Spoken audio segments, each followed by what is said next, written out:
¿Está ya, Ángeles? Bien, pues vamos a continuar con el libro de Habacuc. Este libro pues en 5 lecciones lo acabaremos, ¿no? Y bueno, pues intento de que sean también cortas, porque es que viene muy cargado, ¿no? De principios, de verdades que cuestan un poco, yo creo que esto es más alimento sólido que leche, ¿no? Pero en fin, por eso en esta tarde vamos a continuar y espero ser breve. Y el título del mensaje es Aguardando la respuesta de Dios, ¿no? Y nos encontramos en el capítulo 2 de Habacuc. Después de hablarle a Dios, el profeta, acerca de su perplejidad porque no entendía la situación, de cómo que él clamaba, ¿no?, porque Dios pudiera solucionar el problema que había en su pueblo, y Dios le contesta que lo va a hacer, pero por medio de enviar un ejército caldeo, y lo iba a llevar cautivo. Esto se quedó estupefacto y no lo podía entender. Y entonces le dice a Dios, en el capítulo 2 dice: sobre mi guarda estaré y sobre la fortaleza afirmaré el pie y velaré para ver lo que se me dirá y qué he de responder tocante a mi queja. Ese es el primer versículo del capítulo 2, hemos leído. La última frase de este párrafo, que he de responder tocante a mi queja, puede interpretarse como diciendo: ¿qué he de responder cuando sea reprochado por aquellos que oirán mi mensaje?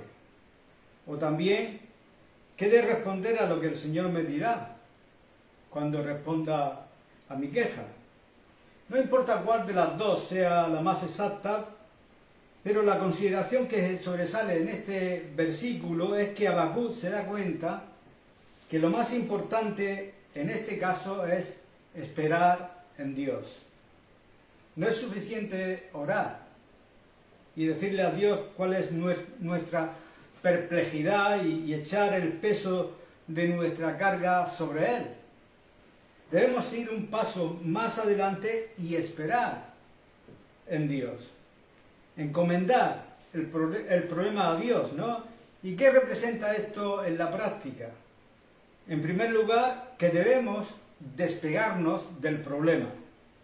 El profeta sugiere esto al describir una torre puesta sobre un lugar elevado que ofrece un amplio panorama y una gran perspectiva, tales como utilizan los observadores militares para anticipar el avance de tropas enemigas.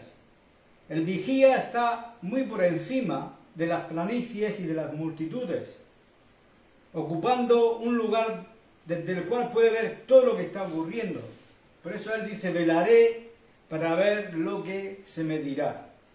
Aquí tenemos uno de los principios más importantes en la vida cristiana y del entendimiento de cómo debemos pelear en los conflictos espirituales.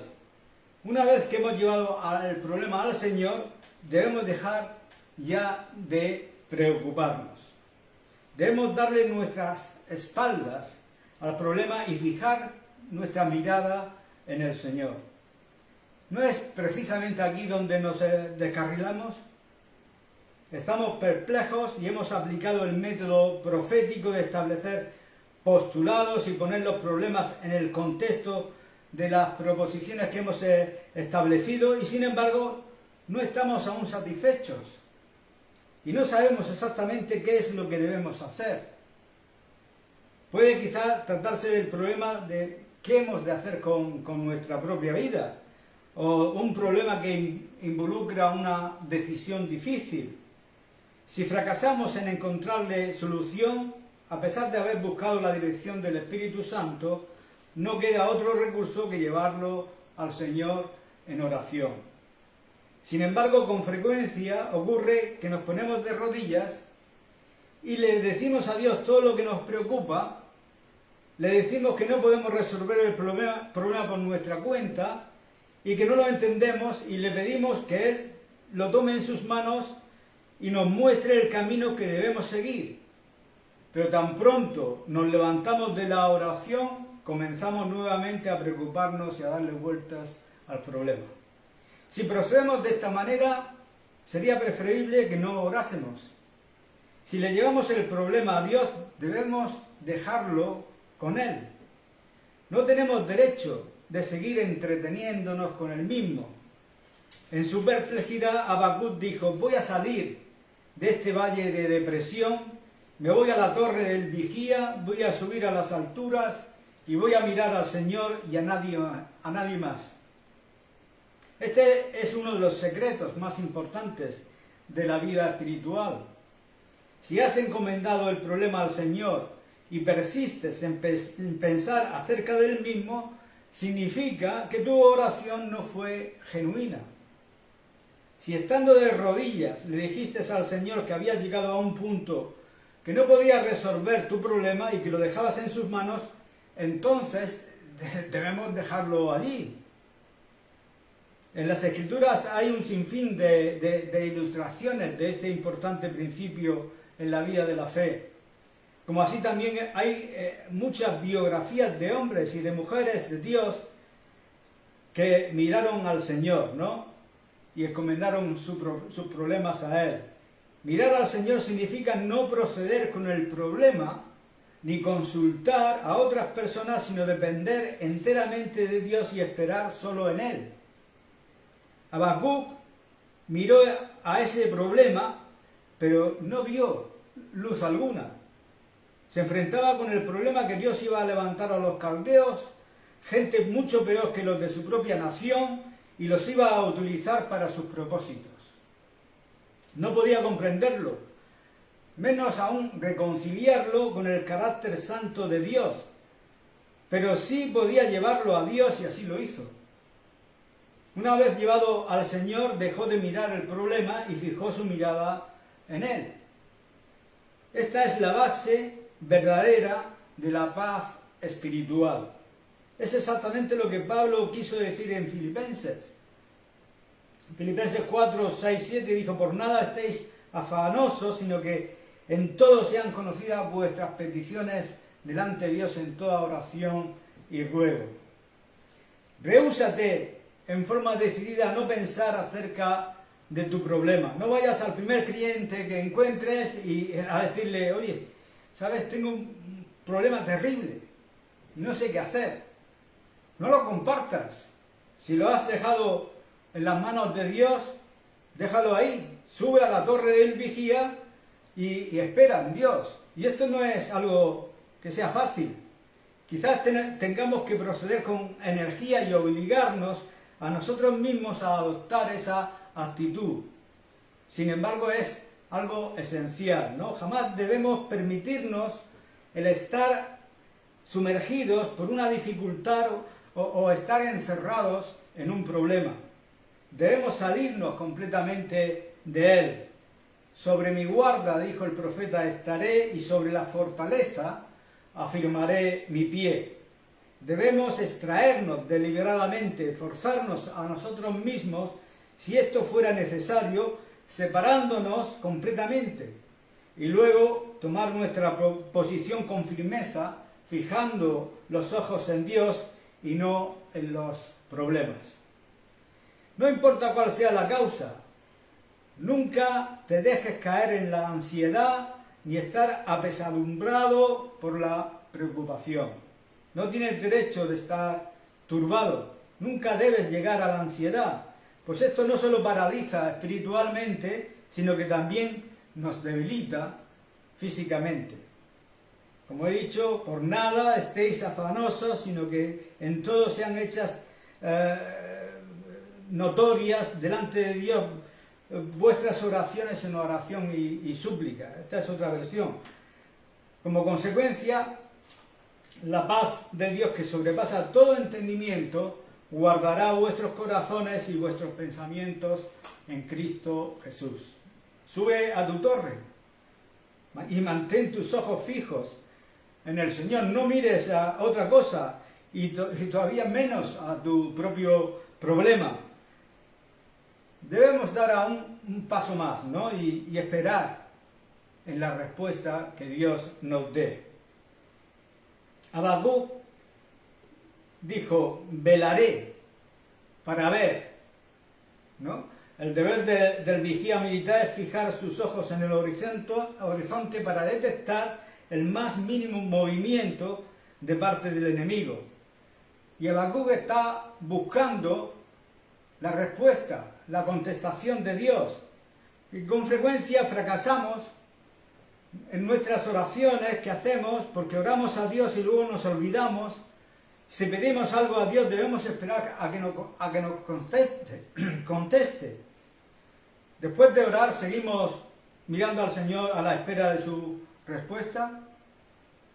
Somos como el profeta en su torre esperando que en cualquier momento llegue la respuesta. Por supuesto que Dios puede contestar de diversas maneras. Por ejemplo, podemos esperar que responda mientras estamos leyendo su palabra, pues es la manera más común de recibir sus respuestas. Al leer las Escrituras, repentinamente una extraña y maravillosa luz se vierte sobre el problema. Si dices, esta es la palabra de Dios, por medio de la cual Él habla a los hombres, y espero que me ha de hablar por ella, entonces es muy probable que recibas tu respuesta. Así que vela y espera. A veces Dios nos responde directamente a nuestro espíritu. El profeta dijo, velaré para ver lo que se me dirá. Dios se comunica conmigo hablando dentro de mí mismo. Él puede poner un pensamiento sobre nuestra mente de tal manera que estamos seguros de la respuesta. Puede imprimir algo sobre nuestro espíritu de una manera inconfundible. Nos encontramos incapaces de quitar una idea de la mente o del corazón. Tratamos de despojarnos de ella, pero vuelve una y otra vez. Sí, Dios puede responder a veces de esta manera. Otra forma de responder a nuestras oraciones es por medio de ordenar en forma providencial las circunstancias en nuestra vida. De tal manera que nos resulta bien claro lo que Dios nos está diciendo. Dios nunca nos va a llamar a hacer una obra sin que Él abra la puerta primero. Puede que demore mucho tiempo, pero si Dios quiere que hagamos una tarea especial, cerrará otras puertas y dejará una sola abierta. Toda nuestra vida será dirigida hacia esa puerta. Esta es una experiencia muy frecuente en la vida cristiana. Muchas veces permite que surjan obstáculos, pero el camino que debemos recorrer queda claramente señalizado. La voluntad de Dios nos llega con certeza. El punto crucial es que debemos estar mirando y velando para recibir la respuesta y listos para poder reconocerla cuando venga. Habiendo encomendado el problema al Señor, debo esperar su respuesta. Habiéndonos encomendado nosotros mismos y nuestro problema a Dios, debemos persistir en mirar con una convicción tal que nos asegure que Dios con toda certeza nos va a responder. Sería una deshonra para Dios si así no lo hiciera. Si yo creo que Dios es mi Padre y que los mismos cabellos de mi cabeza están contados y que Dios tiene mucho más interés en mi bienestar que yo mismo, si yo creo que Dios tiene mucho más interés en el honor de su grande y santo nombre del que yo tengo, entonces sin duda sería deshonrarle el no aguardar una respuesta después de orar. Sería una indicación de falta de fe. Nada expone con más claridad el carácter de nuestra fe que nuestra conducta y actitud después de haber orado. A veces en estado de pánico oramos al Señor y después, una vez que el pánico ha desaparecido, entonces ya nos olvidamos de todo. Si esperamos con expectativa una respuesta, esto es demostración de fe. El profeta se afirmó en su fortaleza. Aunque no podía comprender lo que Dios estaba haciendo, él le llevó el problema en oración y luego esperó una respuesta. Y la respuesta que recibió Habacuc está en este capítulo 2, en los versículos 2 y 3, donde Dios le dijo: escribe la visión y declárala en tablas para que corra el que leyere en ella. Aunque la visión tardará aún por un tiempo, mas se apresura hacia el fin y no mentirá, porque sin duda vendrá y no tardará. Y esta es una lección que tiene un valor incalculable. Es una ley absoluta de la esfera espiritual. Si adoptamos el método de Habacuc y nos comportamos como él hizo, Dios siempre ha de honrar sus promesas. En efecto, es como si Dios le hubiera dicho: bien, Habacuc, te he oído tu oración, entiendo tu perplejidad y aquí va la respuesta. Los caldeos, a quienes yo voy a levantar para castigar a Israel, serán a su tiempo completamente arrasados y destruidos. La grandeza de los caldeos habría de durar poco tiempo. Dios los había levantado con un propósito, pero ellos se atribuyeron la gloria y se infatuaron con su propio poder. Dios entonces actuó y levantó a los medos y a los persas, quienes destruyeron completamente a los caldeos. Dios le dijo al profeta que escribiera la profecía con claridad, de tal manera que cualquiera que la leyera entendiera de inmediato y corriera a obedecer y a advertir a otros. Ahora vamos a considerar la profecía como un tema en general, ¿no? Y al aproximarnos a nuestro problema contemporáneo que tenemos sobre la naturaleza de la historia y la filosofía bíblica de la historia, es de primordial importancia comprender la verdadera naturaleza de la profecía. La profecía ocupa un lugar de importancia en las Escrituras. Entender la naturaleza de la profecía es sin duda una de las cosas que más consuelo trae al creyente. La profecía es un elemento básico en relación a la enseñanza de la Biblia respecto a la revelación dada por Dios al hombre. Es por eso que durante los últimos 100 años los ataques hacia la fe cristiana se han centrado en este tema en particular. La enseñanza de las Escrituras acerca de los milagros de la Biblia es también una base para toda la posición de la verdadera fe evangélica. En consecuencia, el racionalismo se ha ocupado especialmente de negar tanto el enfoque escritural de la profecía como los milagros de la Biblia, dado que ambos son supremas manifestaciones del elemento sobrenatural en la historia y en la Biblia. Pero la profecía es la revelación de Dios para el hombre. En el libro de Habacuc, la profecía se representa en primer lugar como algo revelado por Dios al hombre. Escribe la visión, le dijo Dios, para que se pueda leer corrientemente o para que se pueda leer de corrido. Dios le reveló a Habacuc lo que iba a acontecer. Los racionalistas, algunos de los cuales se llaman cristianos y ocupan prominentes posiciones en la Iglesia, rechazan la idea de plano. Su explicación de la profecía es que los profetas del Antiguo Testamento eran hombres sencillos, pero con genio político. Y tenían una particular entendimiento, conocimiento de los problemas de su tiempo. Ellos rechazan la idea esencial que Dios haya revelado cosas a los hombres. Afirman que los profetas eran profundos pensadores políticos, grandes filósofos, hombres con intuitiva penetración de los problemas. Admiten, por supuesto, que los profetas fueron hombres excepcionales, pero que poseían tal cosa como un poeta, una clara percepción, veían el significado interior de lo que estaba ocurriendo y escribieron lo que vieron. Esta, sin embargo, no es la enseñanza de la Biblia, que afirma con claridad que la propia esencia de la profecía es que Dios tomó a ciertos hombres y les dio un mensaje.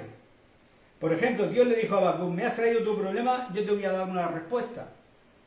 Y era una revelación lo que Dios le mostró al profeta, una revelación divina.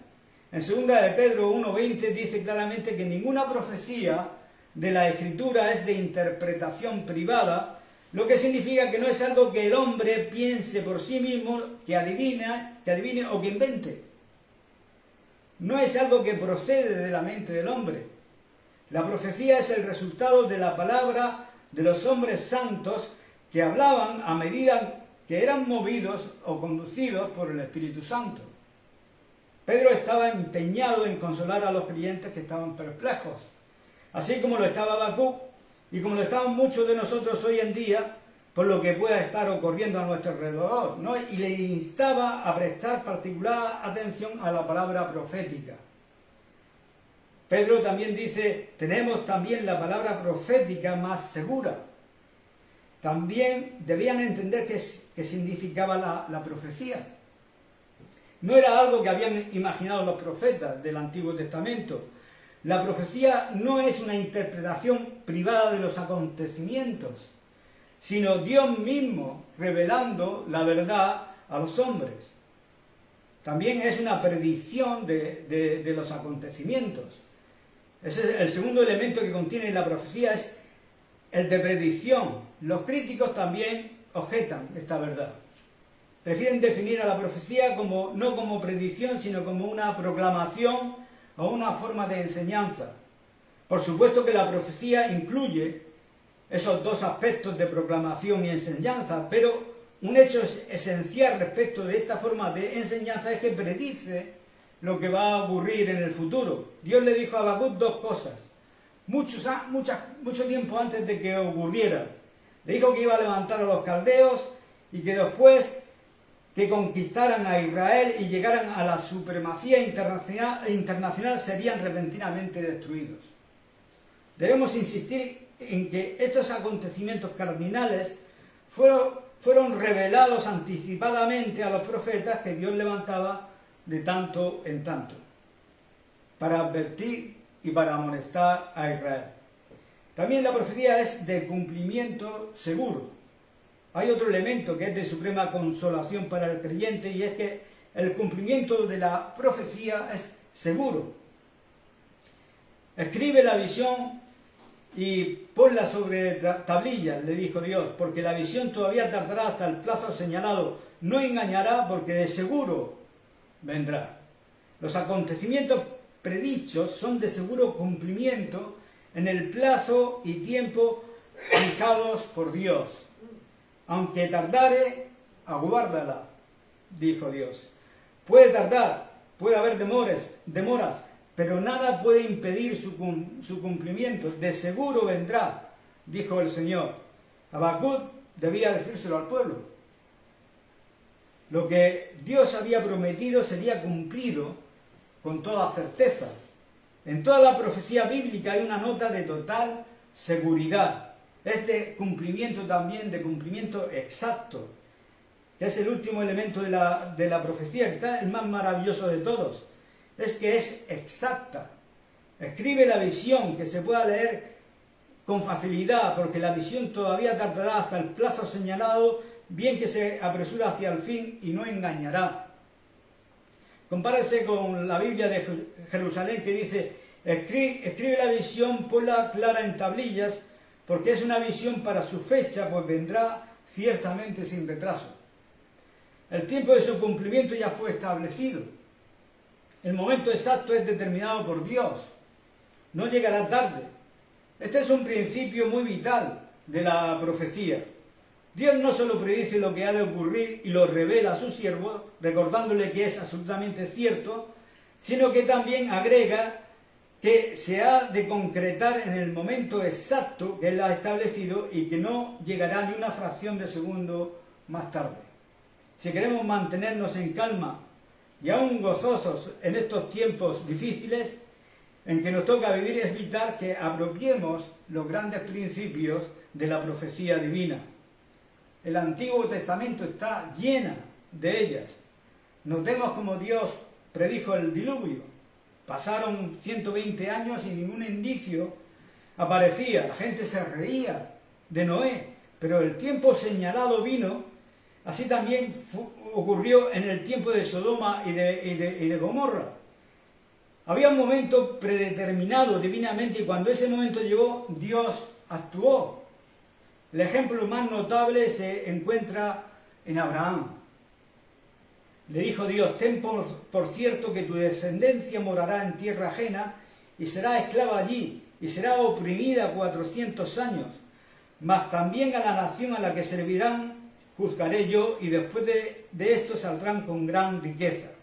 Más adelante, en Éxodo 12, 40, 41, leemos: el tiempo que los hijos de Israel habitaron en Egipto fue 430 años. Y pasados los 430 años, el mismo día, todas las huestes de Jehová salieron de la tierra de Egipto. ¿No? ¿Qué exactitud? En el mismo día. De igual manera, en el caso de Habacuc no había un solo segundo de demora. Dios ha establecido el plazo señalado o su fecha. A Jeremías le fue revelado que su nación sería llevada cautiva a Babilonia por 70 años, al fin de los cuales sería devuelta a su tierra. Y todo esto se cumplió. De igual manera, Daniel fue iluminado por Dios para profetizar con exactitud el tiempo de la venida del Hijo de Dios, el Mesías. De manera que debemos esperar en el Señor. Él enviará la respuesta. Todo lo que Él ha establecido se cumplirá con toda seguridad y en el día y en la hora que ha fijado. Para el pueblo cristiano de hoy, tan perplejo por lo que está ocurriendo en la iglesia y en el mundo, esta sigue siendo la respuesta de Dios. Él no solo sabe el curso futuro de la historia y de su propósito para la iglesia, sino que también se cumplirá todo lo que ha decretado. A veces puede resultar difícil el interpretar la demora. Sin embargo, como dice, para el Señor un día es como 1000 años y 1000 años como un día. Así que debemos esperar en Dios, en su palabra, que es certera, segura y que jamás ha de fallarnos. Amén.